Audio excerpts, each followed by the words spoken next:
I just wanted to share with you some interesting news that popped up. This is from Eureka Alert. It's AAAS.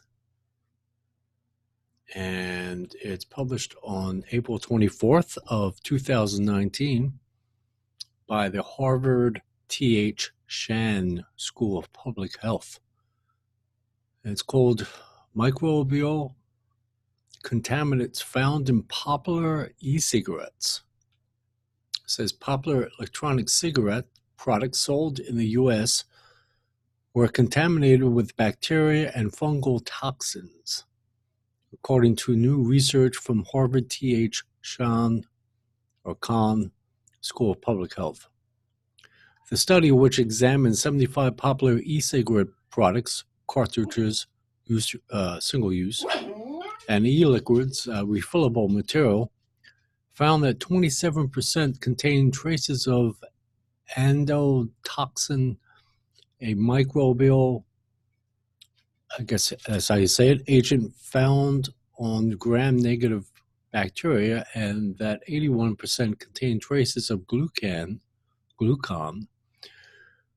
which is found in the cells of most fungi. Exposure to these microbial toxins has been associated with, health problems in humans, including asthma, reduced lung function, and inflammation. You could see some of that. I'll just read it. I'll put the link under the video for you.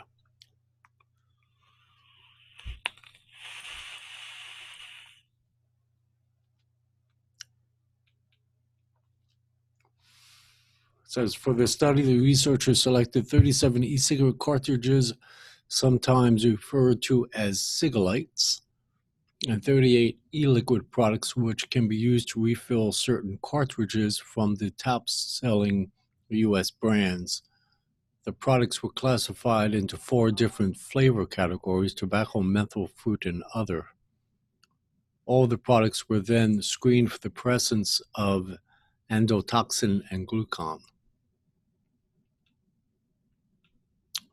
So, researchers noted that the contamination of the products could have occurred at any point during the production of the ingredients or of the finished e-cigarette product. They hypothesized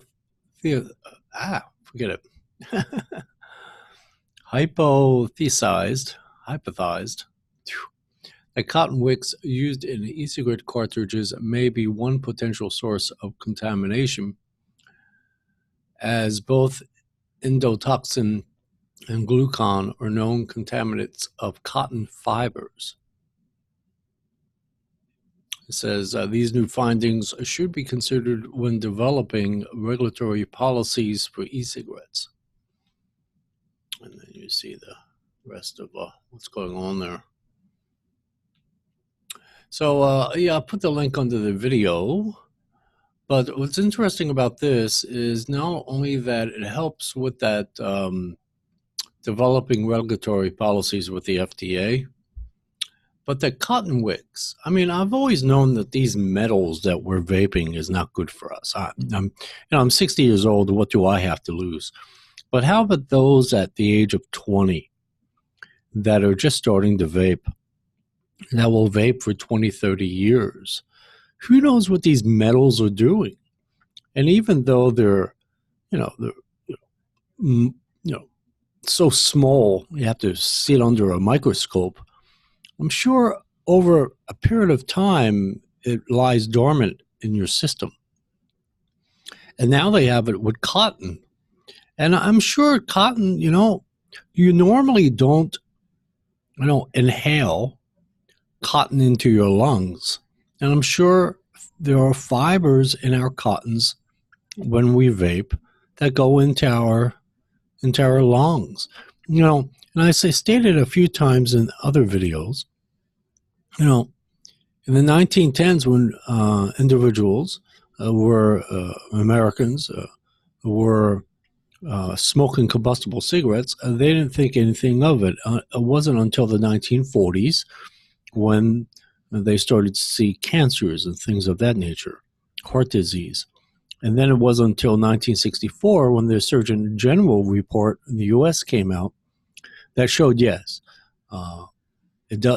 combustible cigarettes not only do cause cancer, but they also kill you. It causes lung disease, lung function problems, heart disease, whatever have you.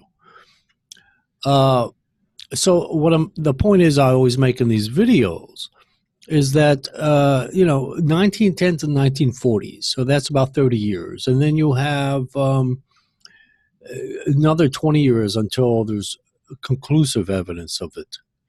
So there you go. So you have 30 to 50 years of studies. And whereas vaping has only been around for a little over 10 years and not really studied at all until maybe the last 5-6 years, if that. It's only in the last 2-3 years have it really been studied. So who knows? So it's 2019. So you figure 29, 39, 49, 59, 69. So probably by the time 2049 to 2069 comes around, if vaping is around as we know it today, or if Big Pharma even gets something approved by the FDA, which they probably will, as a electronic nicotine delivery systems, which will have the metals and the cottons involved, that probably in 30 to 50 years from now, even those particular products, people will come down with some type of maybe cancers or heart disease or lung problems or asthma or whatever have you. So, as far as I'm concerned, and most people that have been vaping, not most, but there are a lot of people that are in their 40s and 50s and even 60s that are vaping, right? But we have to think in terms of those that are 20 years old, that if they continue to vape without any regulatory, without a regulatory framework in place, that is, without any of these products going through serious testing, and that's what happens when you go through a pre-market tobacco application process, is these particular e-liquids and cottons and metals and let alone the hardware, or they go through a serious amount of testing to find out if they do have problems with them, to the point that it could cause cancers and heart disease and asthma and whatever else have you.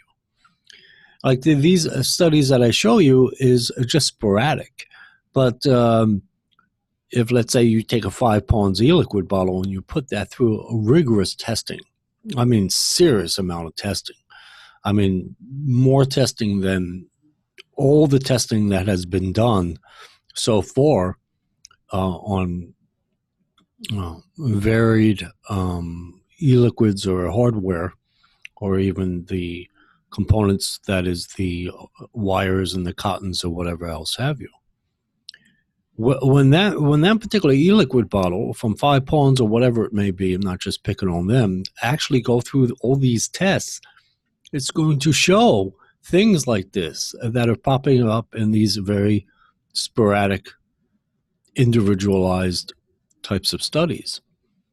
And this is the reason why, or mainly the reason why, that the FDA wants to put our products through a PMTA to find out, does it cause heart disease? Does it cause lung cancers? Does it cause asthma? Does it cause serious lung conditions or tumors or whatever else have you?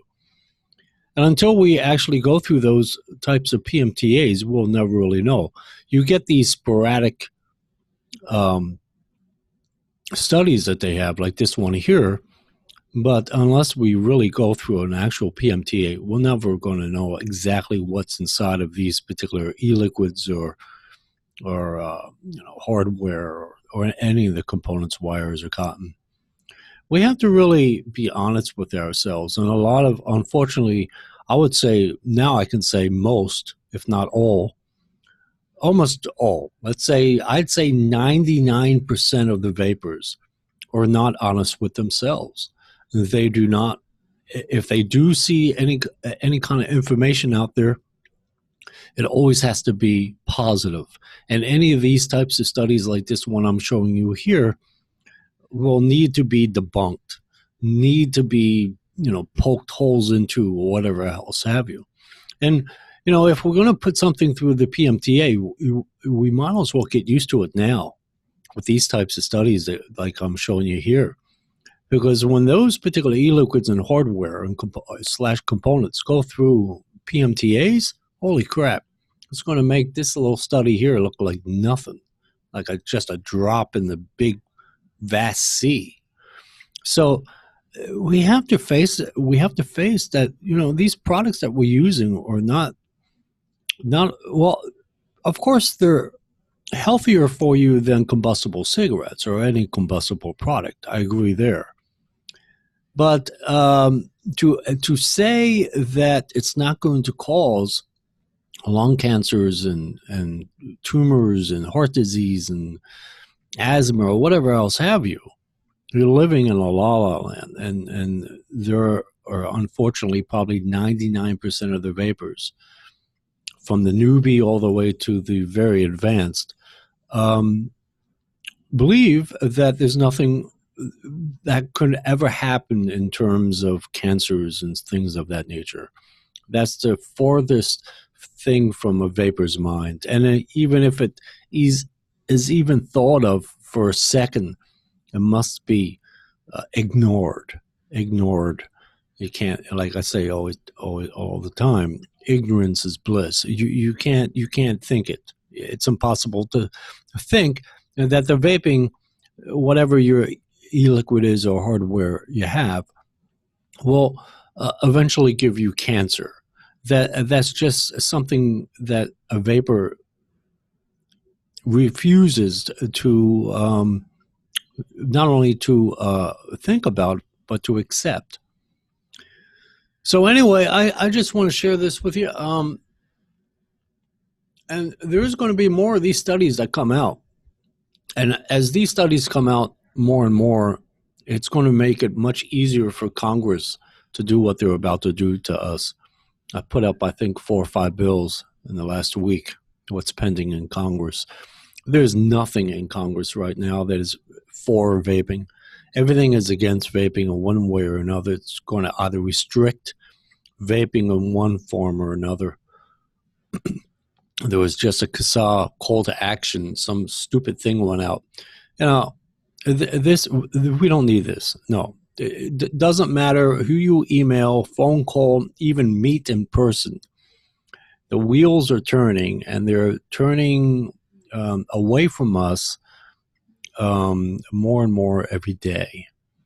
And it doesn't look very good. And even if one of these big companies get through, or let's say even begin the process of doing a PMTAs into a submission to the FDA, you're going to find, I'm telling you, they're going to wind up saying, it's a funny thing about, let's say 5 pounds takes, I don't know, $5 million to put 2 or 3, about, I don't know, they have a lot of e-liquids in their line. So let's say to put 5 e-liquid bottles through PMTAs, it costs them $5 million. When they get halfway through it and they realize that, holy crap, our toxicology reports are coming back with negative results, they're going to say to themselves, look, we spent $2 million already. Forget this crap. I'll go sell vacuum cleaners. I'll wait until August 8, 2021 comes along and then just call it a day. They'll save their other $3 million because those toxicology reports they're going to come back and they're not going to look too good. I can guarantee it. There's stuff in the e-liquids that we're vaping on. There's cottons, there's metals, whatever else have you. It's just not going to be good. The funny thing is, let's say 5 Ponds is e-liquid company, right? So they actually, when they do their testing, they actually have to test on hardware, and they have to list exactly what the hardware is. And so let's say, even hypothetically, that the e-liquid is fine. Okay, it doesn't have any toxins or anything that's going to kill you or cause cancer. The thing is during what's included inside of that study is how the e-liquid is affecting AFFECTING, how it is affecting the metals and the cottons and things of that nature. It's not like you're just vaping on the e-liquid by itself. No, you have the wires, the cottons, the hardware, whatever else have you, right? And so if it shows that even though 5-Pawns or whatever manufacturer of e-liquid is, shows that it's not so much the e-liquid itself, but the e-liquid is affected by cottons and metals and things of that nature, guess what? 5-Pawns will have their entire submission denied by the FDA. Absolutely. Even though they're not manufacturers of cotton and metal, the metals in our wires and things of that nature. It's a very, very difficult task to do, to pull off. Closed systems are one thing, like the IQOS. Everything's contained in there. It's one contained unit. It all works in and of itself. You think of the IQOS, you don't put any other attachments to it. It comes as is. Whereas 5-Pawns e-liquid, or whatever e-liquid manufacturer, it must be used in combination with a tank or RDA or mod or whatever have you that have cottons and wires. You have to really understand what's going on here.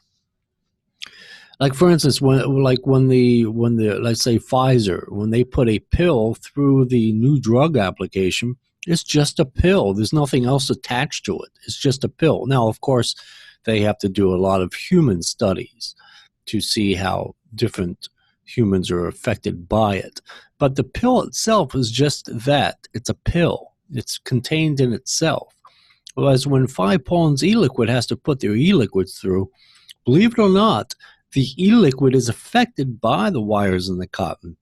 And if it does, and probably it will, unfortunately, it will affect the e-liquid to the degree that makes the e-liquid toxic, then guess what? Denial, denial, denial across the board. That's how difficult these PMTAs are. It's not just like the e-liquid. No, it's how other components are affecting the e-liquid that must be included.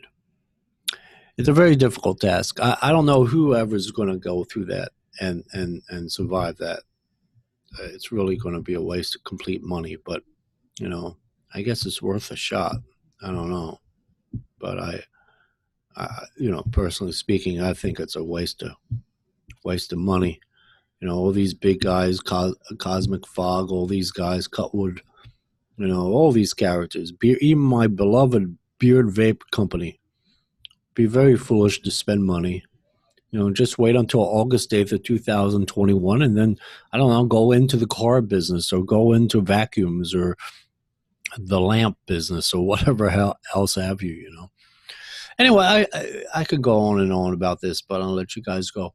So I'll put this link under the video, but these types of studies are going to come out more and more, and not in favor of vaping. So anyway, I just want to share all this with you, and you guys have a good one. Bye-bye.